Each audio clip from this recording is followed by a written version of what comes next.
Hey, my name is Sebas, and welcome to my first ever video, which is me ranking all the songs in The Life of a Showgirl by Taylor Swift. So Taylor Swift is my favorite artist of all time, and if I'm honest, I like every single song, or at least appreciate every single song that she's put out. Like to me, she's always someone who puts a lot of effort and a lot of heart in her music, and it always shows. Like I can always feel that passion behind it. And so even though I'm ranking this, these are like not worst to best, these are least favorite to most favorite. I really enjoy all the songs on this album. And yeah, of course it's just my opinion. I'm sorry if your favorite song is at the bottom of the list, um, but someone had to be at the bottom. This album is kinda the most controversial album of the year, which is crazy because this is honestly just such a simple, easygoing, easy listen of an album.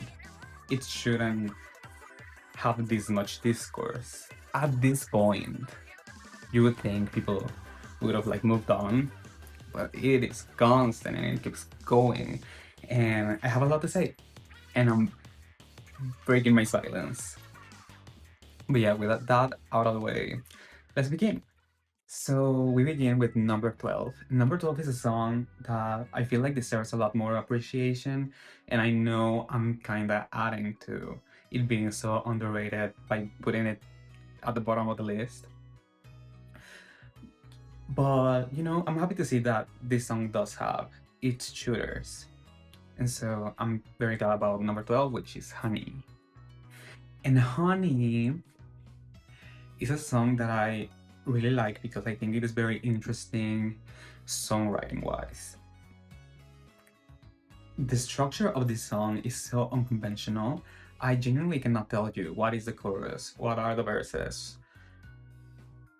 And that is a strength and also a little bit of a weakness because it can feel a little bit repetitive. Some of the melodies repeat so many times over. You know, there are some changes throughout the song, but the main like melody, it's very repetitive.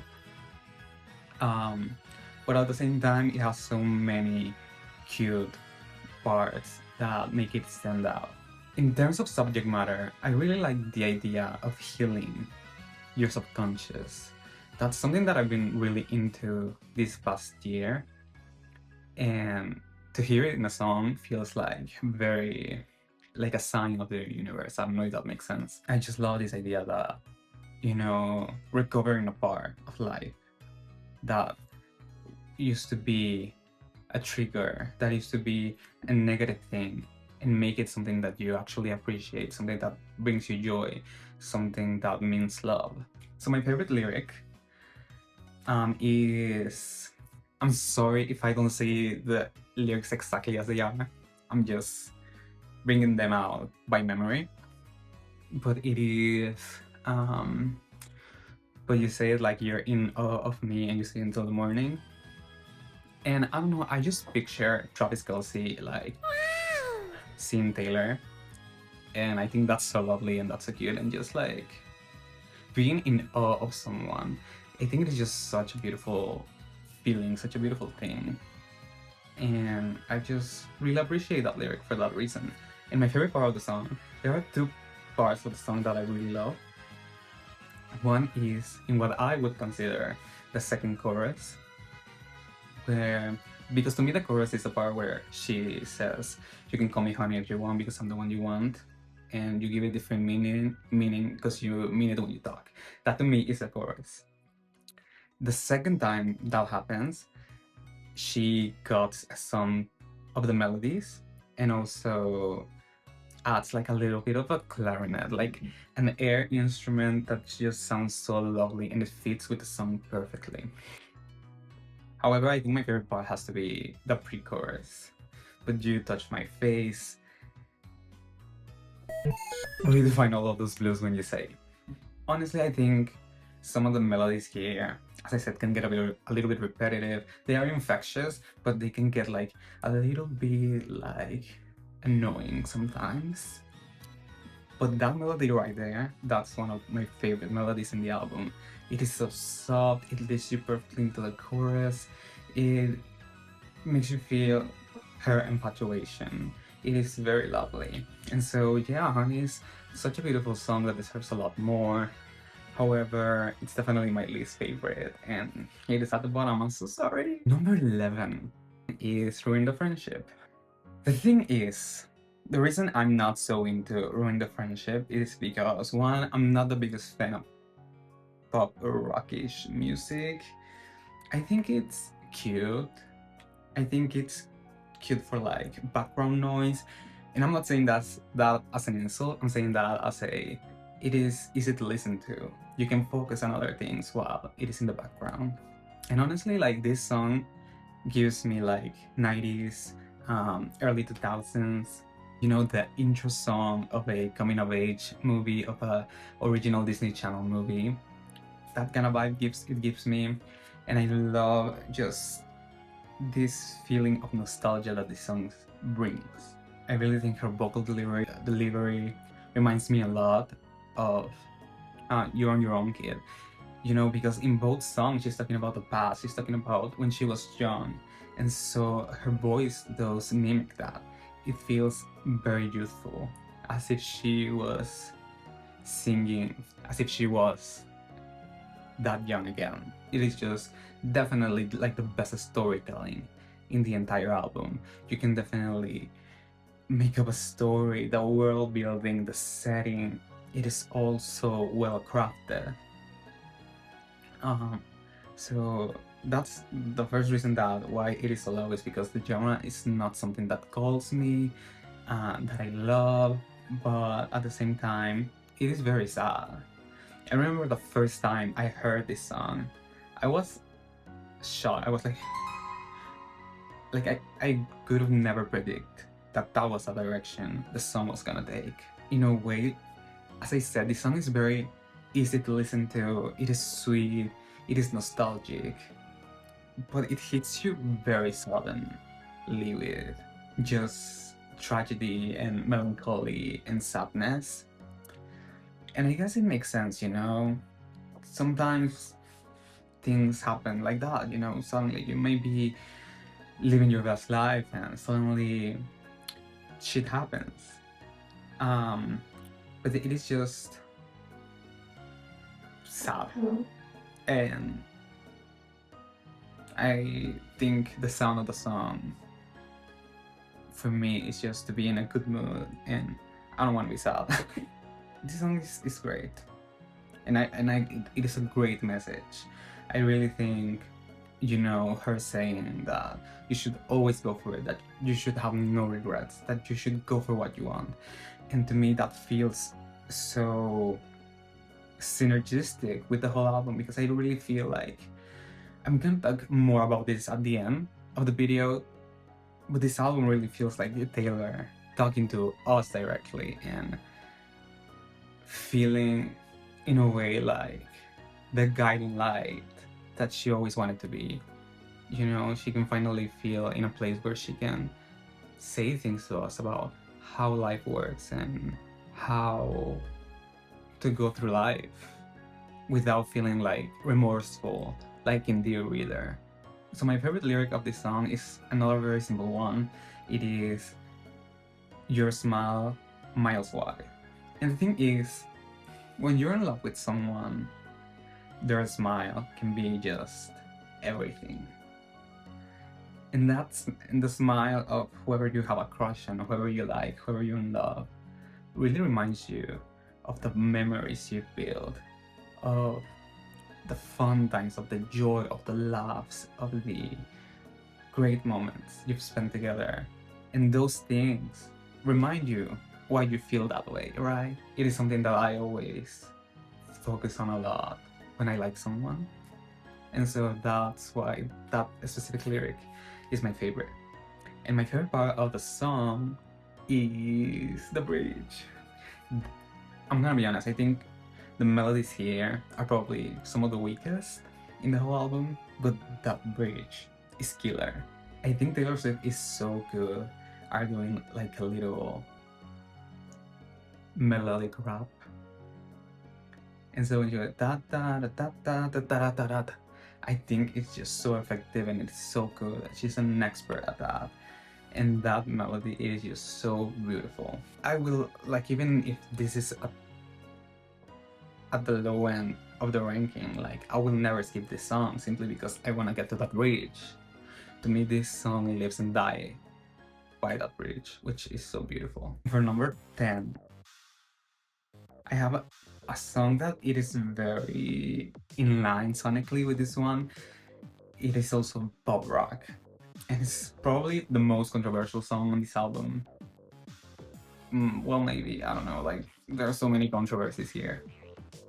But this song is actually romantic. I'm gonna be honest.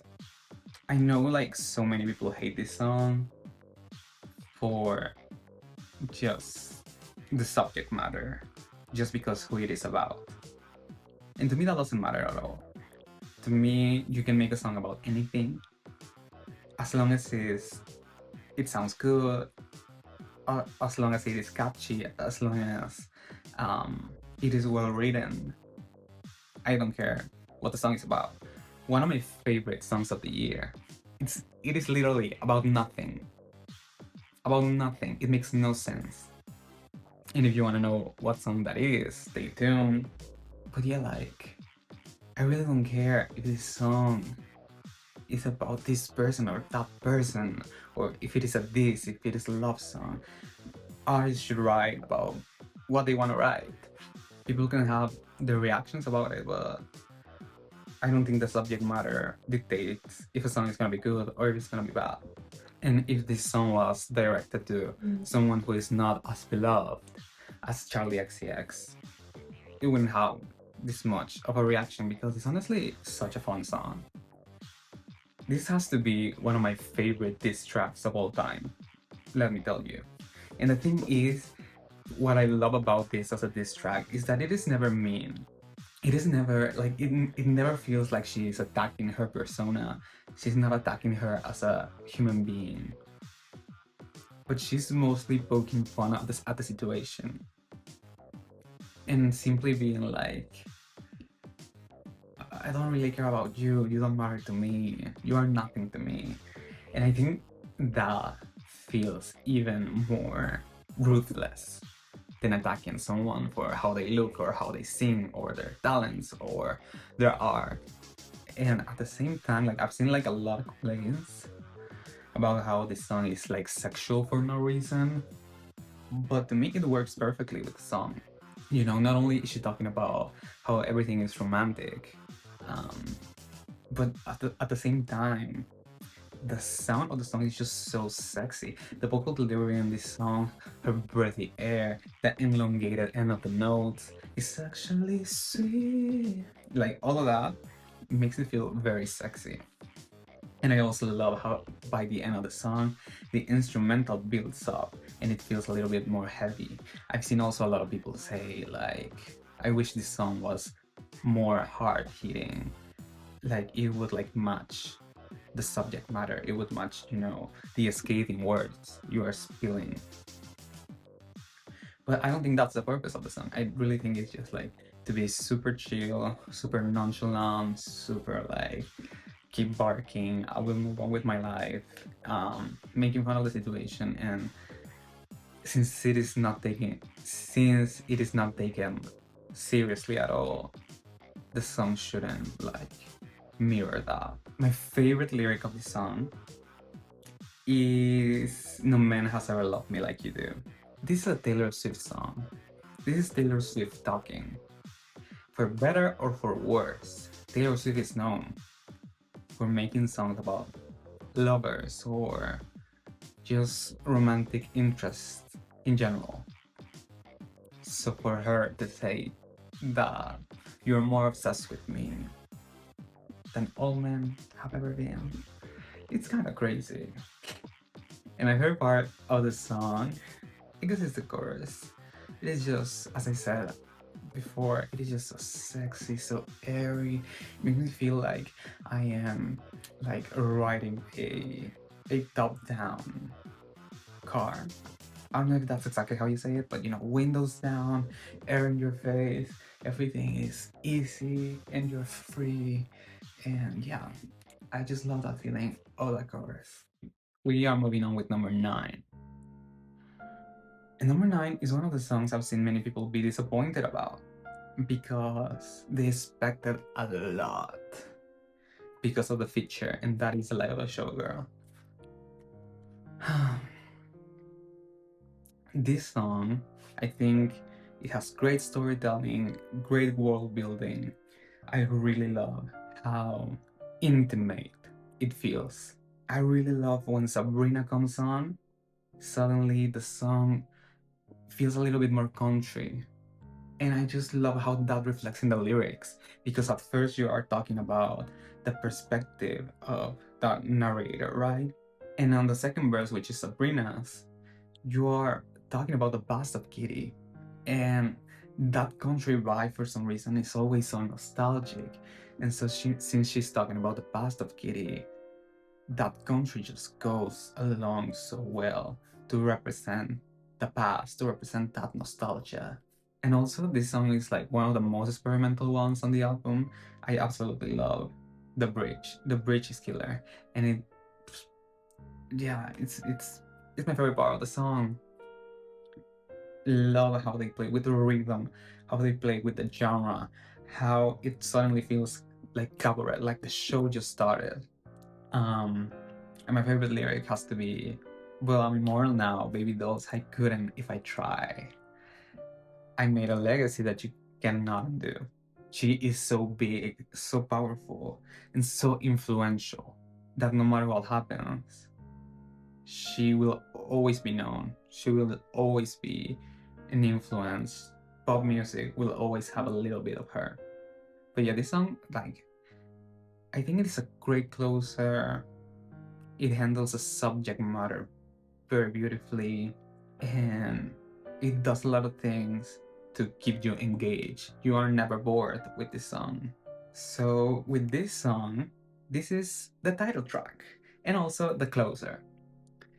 And since I am planning on doing a full discography ranking, all the albums ranked, all the songs ranked, I also, if you are gonna follow along with the journey, here I will show you my list of the title track ranking and also the closest ranking and all of that ranking.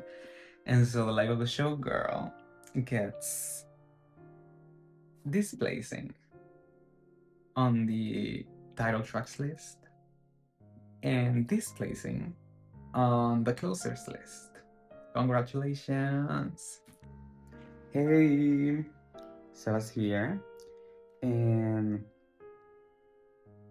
you might be wondering, why are there 24 places in the closers list? Like, there's only 12 albums.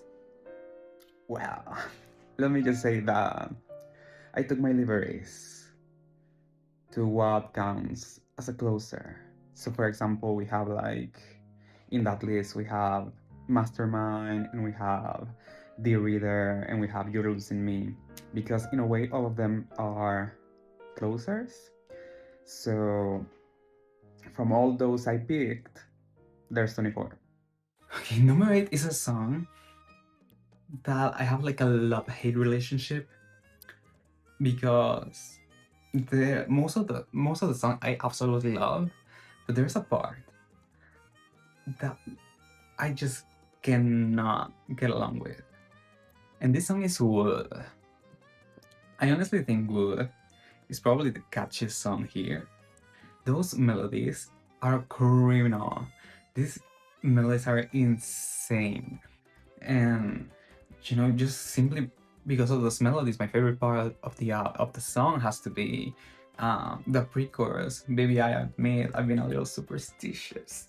And also my favorite lyric of the song also comes in the pre-chorus, which is the chorus was broken by your magic wand.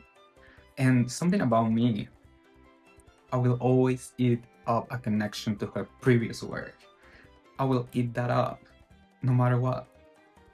And with Wood, That little lyric feels like a nod to the prophecy.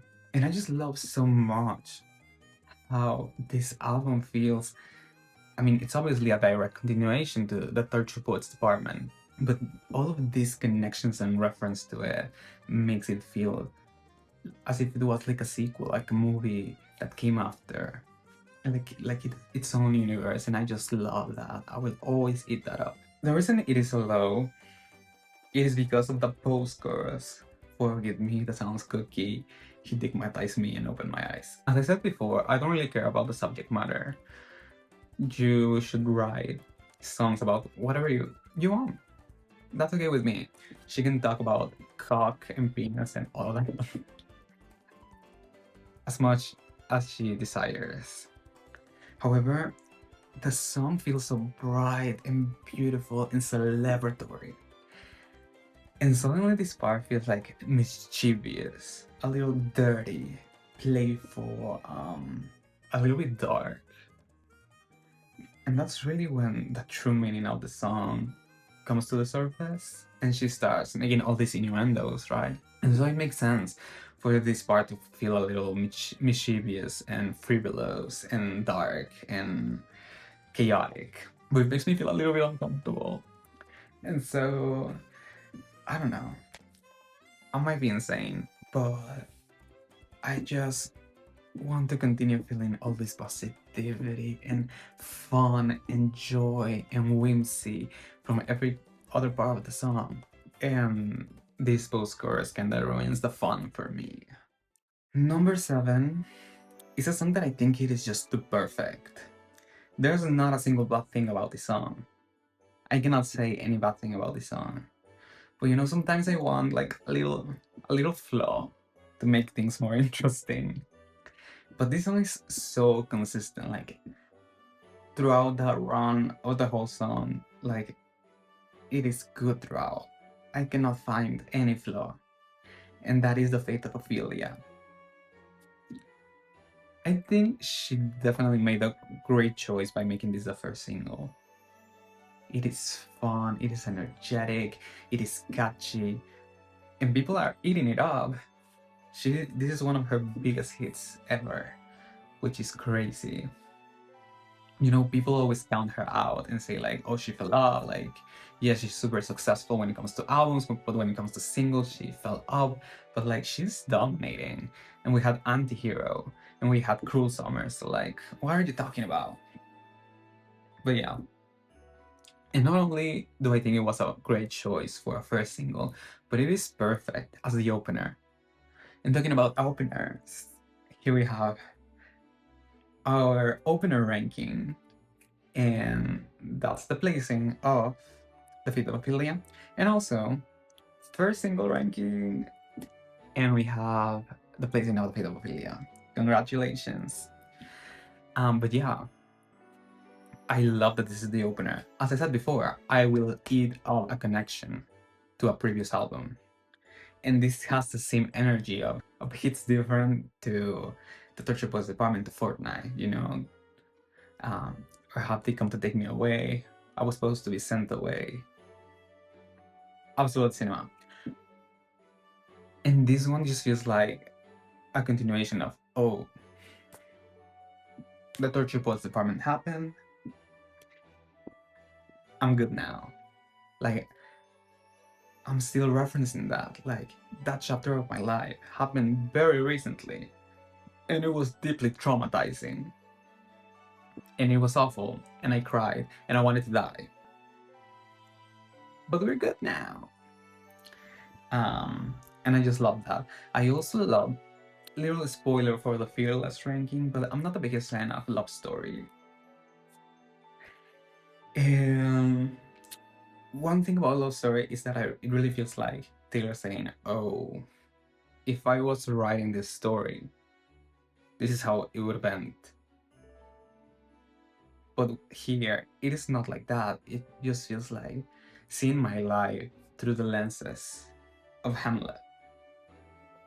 Not really rewriting the story, but just like putting a little Hamlet filter on my life, which I think works much better And it honestly makes me like, I know I sound like super ignorant, but like it makes me wanna read these classics. But yeah, no, it's super catchy, super fun.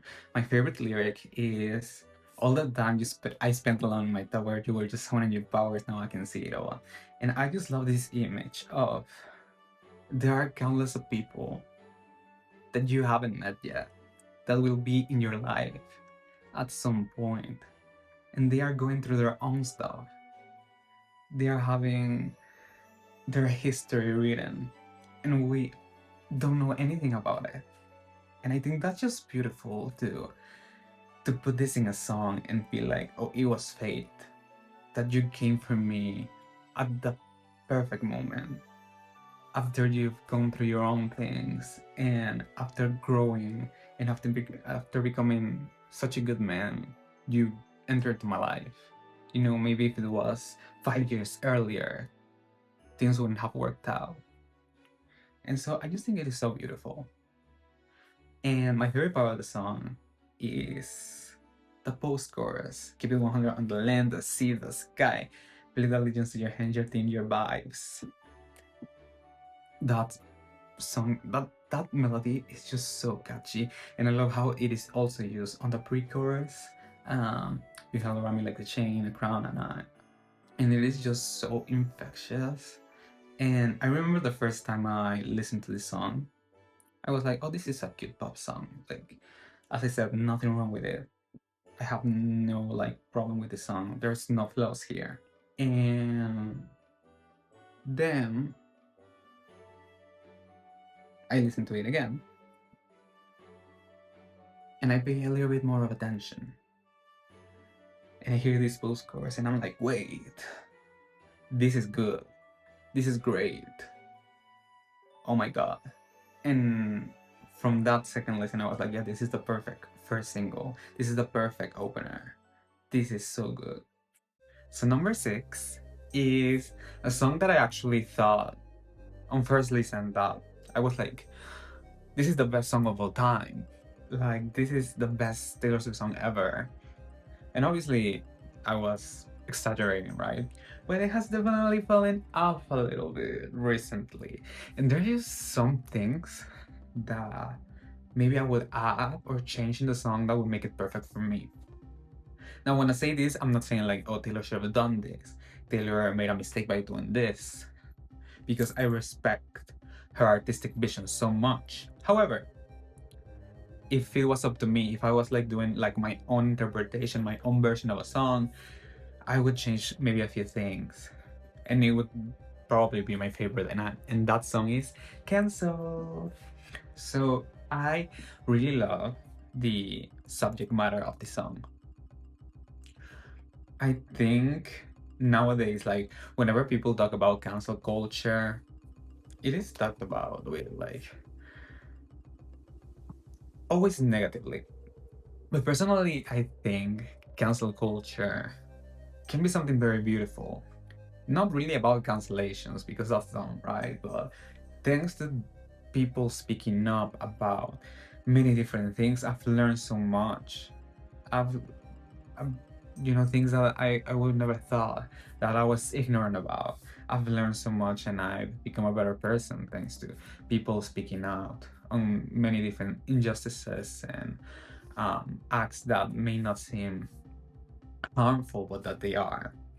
But there are some people that will use those good intentions and twist them and make it something to try and make someone look bad and try to ruin them, basically.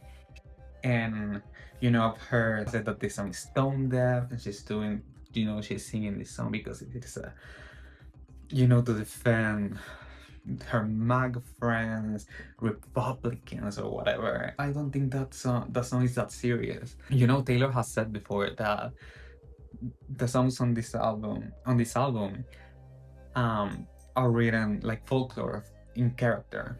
And so yeah, she's definitely talking about like this secret society of people who have been canceled. But it is an exaggeration. It is just basically saying it is not that serious. You will be fine. You will be making mistakes, but you will be fine. No matter if people call you out, you just have to learn from it. But she's really just making like this character of someone so badass that takes pride on getting cancelled and makes a cult out of it. And I think that's so fun, personally. And the sound of the song, it is just so addicting and catchy, and honestly, melodies, hooks, um that deserve to be heard, that deserve a performance, that deserve a music video, that deserve to be played on radio 24/7. This song is that good to me. Why is it not higher? Why is it not the best song of all time anymore? And I just feel like there are some decisions that I would have made that if I was making my own interpretation, as I said, I would add or change. On the bridge, this bridge, it has a lot of anger, and she sings it like, just very, it is very tight, not getting a lot of air through the throat, and so it's making this very thin sound. And instead of making her look like powerful, as I think the lyrics of this section merit, she sounds more like resentful, and like that is something that still weighs her down. And maybe that's intentional. And as I said, like, I respect her artistic vision perfectly, but I just think it would sound much grander and powerful if she had like more of a chest voice during that part. And also when she sings, "But if you can't be good, then just get better at it. Everyone's got bodies in the attic." That part really reminds me of Mastermind. It really feels like she's trying to like make it sound like a final boss kind of theme, someone evil, um someone with bad intentions walking in the room, you know and the lyrics are that way too. Getting away with something and not learning from your mistakes is not something nice. It's something evil people would do, right? And so, since the purpose of that section of the song is to really is to really portray these evil kind of feelings, these bad thoughts, I think it would sound more ominous, more dark, if it had like a choir in the back. And I think she had the same vision as me, because when she said "never getting caught," on that part you can hear like a choir background vocals, that really make make it sound like more ominous. And I think if she had that for the entire section, it would have sounded more powerful. And those little things that I was like, man, with that change, I would have been over the moon with this song. But honestly, I just love it so much. I know people don't like it. I've seen like people really like say it's one of her worst songs ever, and I just don't get it. It's so fun. It is just a vibe that I enjoy when Taylor does this kind of songs. Yeah, it is not that serious of a song. And I think that's one of like the most important messages of this album as a whole, that nothing is very serious.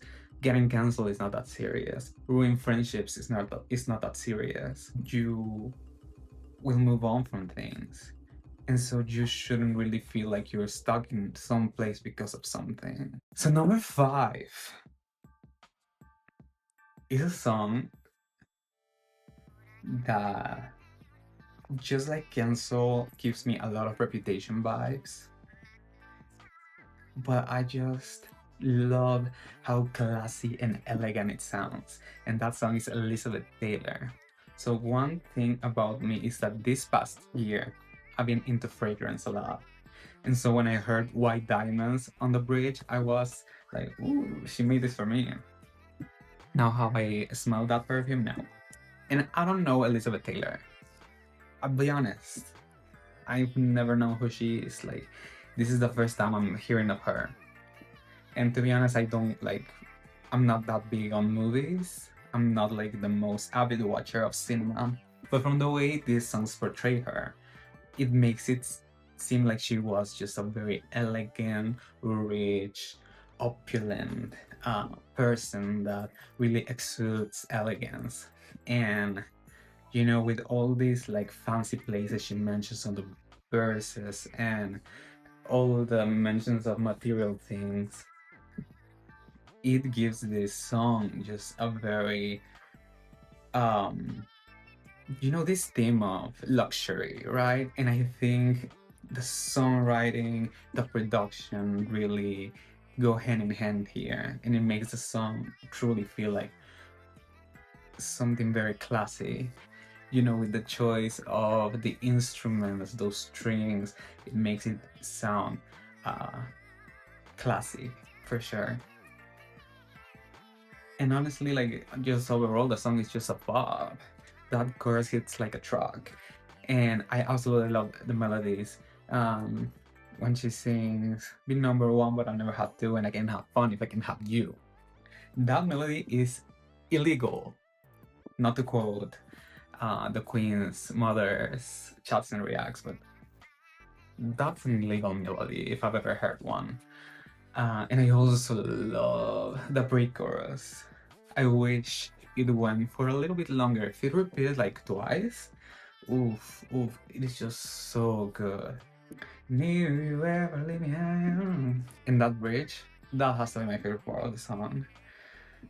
Because the first time you hear the bridge, all my white diamonds and lovers are forever in the papers, in the screens, and in their minds, it like the instruments kinda fade out. You get like a little focus on the percussions and on the vocals. But the second time around, you get those strings, you get that instrumentation that makes it feel more epic. And I also love how it gets used again as an outro. And I gotta say that All My White Diamonds and Lovers Are Forever is also my favorite lyric from this song. I just love how she's like so aware of how her legacy is something that cannot be undone, and how, in many ways, her songs, her discography, without having to say any names, are her lovers. And so not only she has immortalized herself, she has also immortalized all the supporting characters of the Taylor Swift cinematic universe, right? So I think that's so super fun. So number 4 is a song that I also hear a lot of people saying that it is one of the best songs on the album, and that is one of the best written ones and stuff. And honestly, I agree. And that song is Father Figure.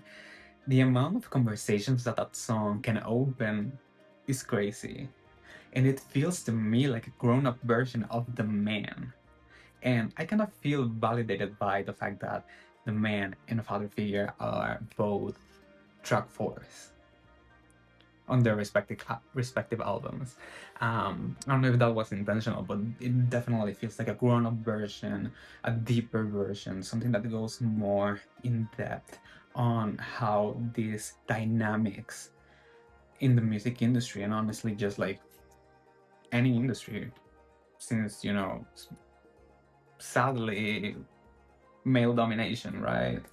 For a song that is so deep and so interesting in its subject matter, in its lyrical content, it keeps the catchiness, the fun, the raunchiness, even that this album as a whole is represented by. Because those melodies are a little bit crazy, and I love how she gets like a little wordy on the bridge. And just the whole outro is one of the best moments in the album. And so many people have clocked that there's a change in perspective, that the one on the mm, on the son, the daughter figure ends up being the father figure. But to me, not only that, but it also kind of sounds like they are fighting, that like they're going back and forth and be like, oh, whose name is on the manual, and someone responds, oh, but who cover all your scandals. I don't think Taylor is someone that would say those kinds of relationships are just a negative.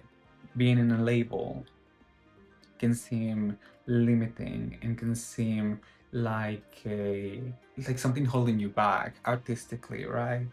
But there's also so much to gain in those kinds of relationships. And I think Taylor probably had like a decent enough experience with her first label until things went south.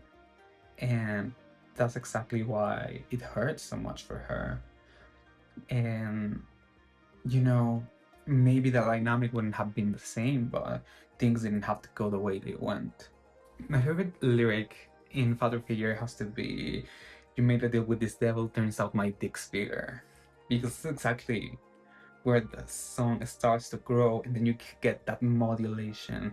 And I just love how that lyric represents really the perspective is changing, things are changing. That's kind of like the trigger for the song to go in this different direction.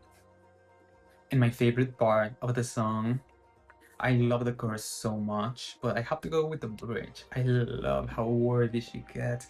I love how elegant it feels because that kind of industry where these dynamics happen is, a lot of money happens, and so many times things go south because of that exactly.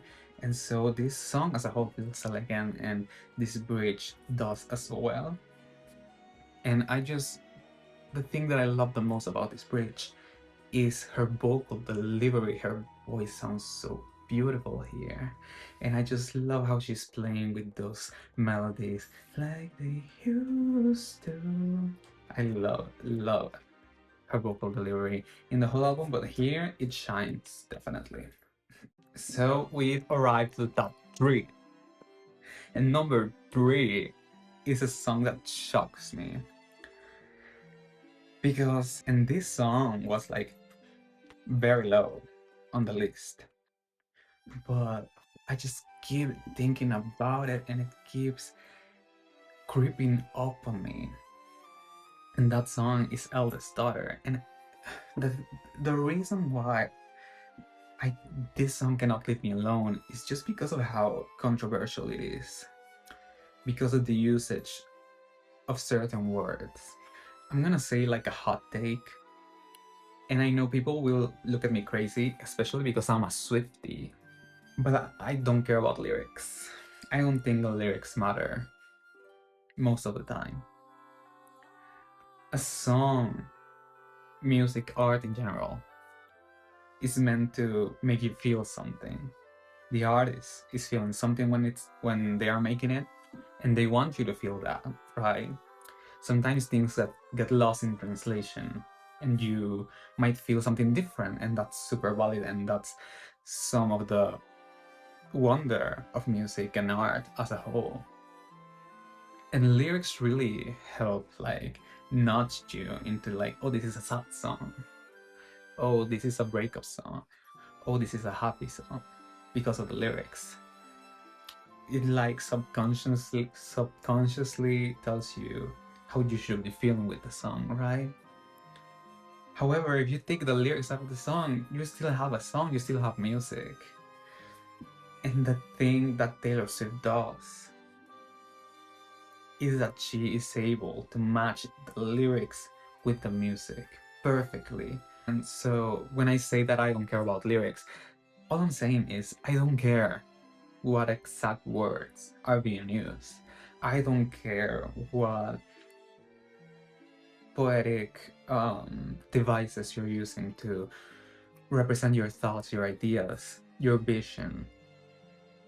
I care more about what you are trying to say and how much it matters to you, how much heart is in what you want to say, in what you want to express, and if you are able to do it effectively. And I think this song does it. I think the subject matter of the song is so important. I've been a fan of Taylor for quite a bit now, and so it is no doubt that she has influenced me beyond uh, the art. You know, maybe her morals have like cling on to me in some way or another, because I'm just so engaged with everything she does that sometimes getting influenced is inevitable. And so it isn't weird to me that so many of the things she has figured out in life I agree with. So many of the way she sees the world, the way she thinks the world works. It is not weird that I think I came to the same conclusions. And so I think this is so important. Just to be yourself. You know, I didn't grow up without social media. I was very, very little when that didn't exist. But, I guess the people before that grew up without social media really were able to be themselves and just be with themselves for a long time, right? I can be in my room, I can sit in my room, I can like do whatever I want. I don't have to put on a facade. But now, with social media, with us being glued to our phones 24/7, we have to interact with people every single time, and we don't get any time for ourselves, to be ourselves, to enjoy ourselves. And I just think what she's saying here is so important and something that everyone should hear. I'm usually not like, I really like piano ballads, but they are never like my faves, right? Sometimes they are, but like most of the times, I prefer something with a lot more production involved.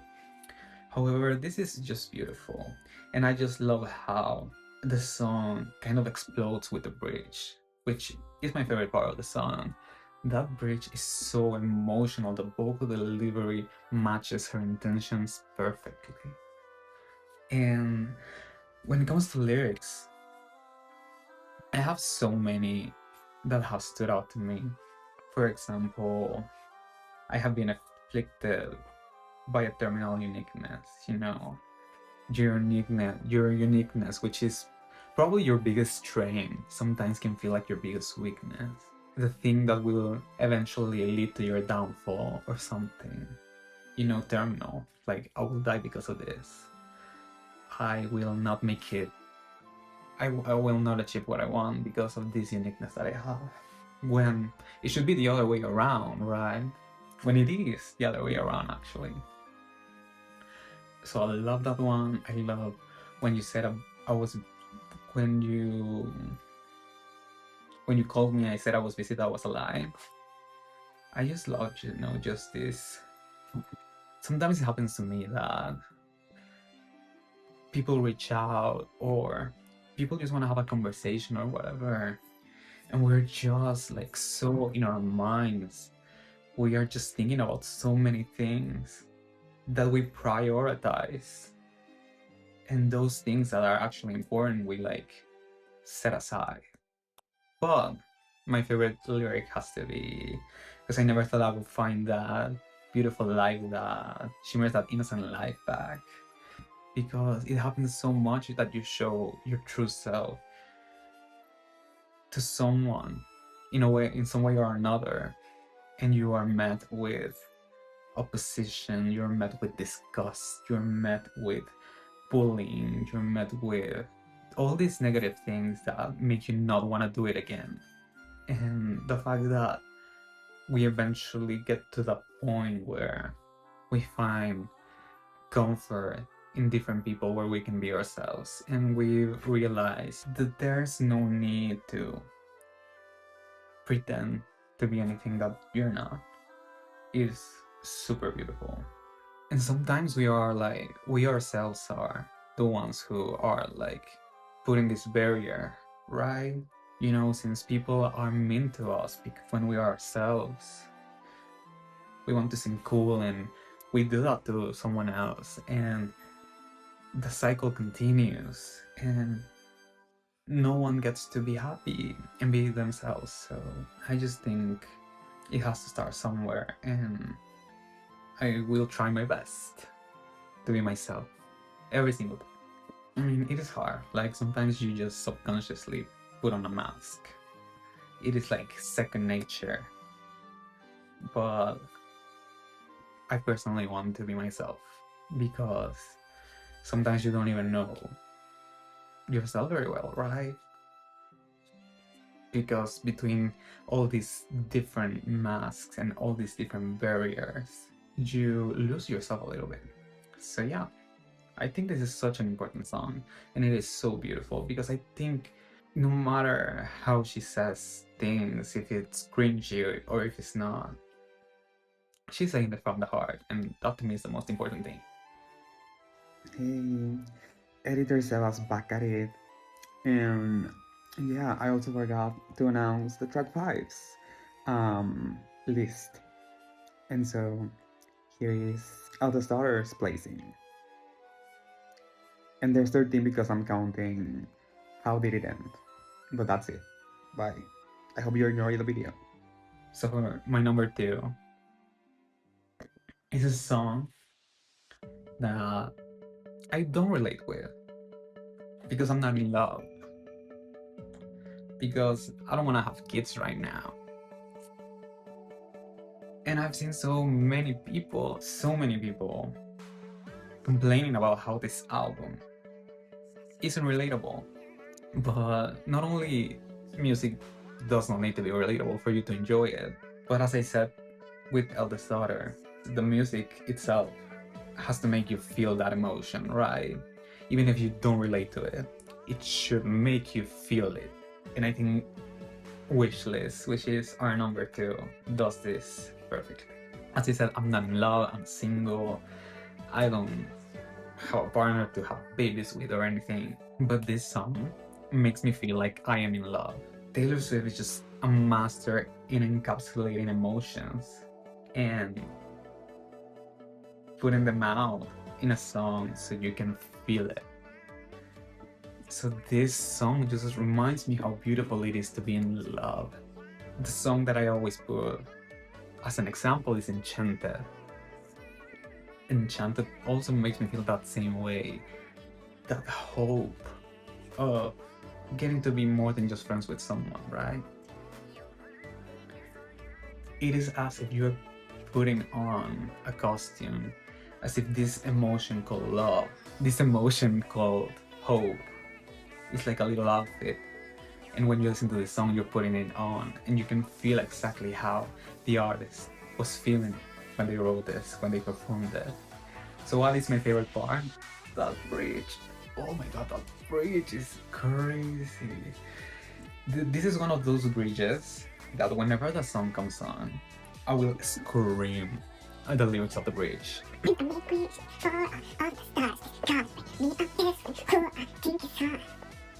It is just so anthemic, and I love it. And my favorite lyric? None of them particularly resonate with me, but please God bring me a best friend who I think is hot. I didn't get it the first few times I listened to it, but then I was like, oh yeah, like you want someone you can be close with, like a best friend, but that you're also attracted to. It's time for number one, and if you know the songs by heart, you already know that the only song left is Opalite. This album feels like a celebration. It feels like we did it. We did it, Joe. We won. We won the TTPD war. We defeated the smallest man who ever lived. We could do it with our broken hearts. And we got saved by the fate from the fate of Ophelia. I'm being very corny right now, but that's the point, you know. It's a celebration of I finally got what I wanted the most. And I'm happy. And this album just feels like she is talking to us individually. Because we know her journey, we know her heart, we know her emotions, parasocially, of course. But the thing with Taylor Swift is that since she writes her songs, we have a glimpse into her heart, into her emotions, and so we know that very well. And we know how much she wanted this. And not only does she want to celebrate with us, but she wants to tell us that we're gonna be fine. That after 11 albums of hardships, after 11 albums of false hope, after 11 albums of heartbreak, you're gonna get your The Life of a Showgirl era. And just Opalite represents that perfectly. Not only is it catchy as freak, not only is it addictive, not only is it, because these melodies, this production, just this song in general, this has to be played on birthdays, graduations, weddings, birthdays, I think I already said that, Christmas, parties, New Year's Eve, at every single event. I need Opalite to be played at every single event. It is that kind of song. And I will never get tired of it. Never. This song feels like the warmest hug. And I'm very glad to receive this hug, and I send it back to her. Thank you so much for that warmth that it is the song. Like, this is the kind of song that no matter what you're going through, no matter how hard your day was, you can feel a little whimsy, a little joy when you listen to it. And it's also a reminder of how our struggles, we are handling them so beautifully, the best that we can. For us, that we are not seeing it, it might seem messy, it might seem like we are not having our shit together, but from the outside, like, we are killing it. We're doing the best that we can. And like Taylor said, because I'm miserable and no one even knows. But I just think it is so beautiful to visualize your hardships as this thunderstorm and how you're dancing through it, and yeah, like, it is a hard situation. You don't want to be on the eye of the storm, but you are managing it and you're evading every single strike, and it's beautiful. This song is like not the craziest, the most interesting, the most experimental, but it doesn't have to be, because it manages to do its purpose, and it does perfectly. So thank you so much for watching, but before we go, we have some list that we need to talk about. I'm gonna be a little dramatic about it. Opening up my iPad, and here I have some little awards. We're gonna be awarding these songs. So, for best lyrics, we have in third place Ruin the Friendship. Congratulations. In second place, we have Eldest Daughter. That's probably the only best lyric award she's gonna get, but congratulations. I don't care. And number one, Father Figure. Okay, best production. Number three, I have The Fate of Ophelia. Second place, Cancelled. Jesus. In first place, Elizabeth Taylor. Congratulations. Best chorus. Number three, I have Elizabeth Taylor. Number two, Cancelled. And number one, Opalite. Best pre-chorus. Number three, I have Wishlist. Number two, I have The Fate of Ophelia. And number one, I have Wolf. Oh my god, that pre-chorus is insane. And finally, and the most important one, the best bridge. And we have at number three, Eldest Daughter. Second place, Wishlist. And number one, Opalite. Thank you, thank you, thank you, thank you, thank you, thank you so much for watching, and I cannot wait to see you on the next few videos. My next video will actually be the discography ranking of Cat's Eye. So I hope to see you there. Bye!